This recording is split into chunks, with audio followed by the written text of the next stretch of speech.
ఒక middle aged women కాల్ జార్ కింద పడిందంటే బోన్ అయితే బ్రేక్ అయిపోయింది అనమాట. అంత ఈజీగా బోన్స్ బ్రేక్ అయిపోతాయా? సో ఇలా మీకు కూడా అవ్వచ్చు. మీ ఫ్యామిలీ అండ్ ఫ్రెండ్స్కి షేర్ చేయండి, అండ్ ఆల్సో మీ పేరెంట్స్కి ఖచ్చితంగా షేర్ చేయండి.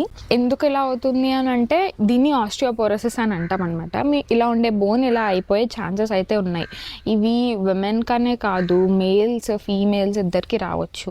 ఎందుకు అవుతుంది అని అంటే ఆల్కహాల్ ఎక్కువ తాగే వాళ్ళకి, స్మోకింగ్ ఎక్కువ చేసే వాళ్ళకి, and also post menopausal women అంటే పీరియడ్స్ ఆగిపోతాయి కదా, వాళ్ళల్లో ఈస్ట్రోజన్ అనేది తక్కువ ఉంటుంది. మనకి ఈస్ట్రోజన్ బోన్ గ్రోత్కి హెల్ప్ చేస్తుంది. ఈస్ట్రోజన్ ఎప్పుడైతే తక్కువ ఉందో ఇది వచ్చే ఛాన్సెస్ అయితే ఉన్నాయి. సో కాల్షియం సరిగ్గా అబ్జర్బ్ అవ్వకపోయినా, లేకపోతే మీ స్టమక్లో ఇన్ఫెక్షన్స్ కానీ ఏమన్నా ఉన్నా సరే ఇలా అయ్యే ఛాన్సెస్ ఉన్నాయి. సో మీ డైట్లో మీరు కాల్షియం తీసుకుంటున్నారా లేదా అనేది చూసుకోండి.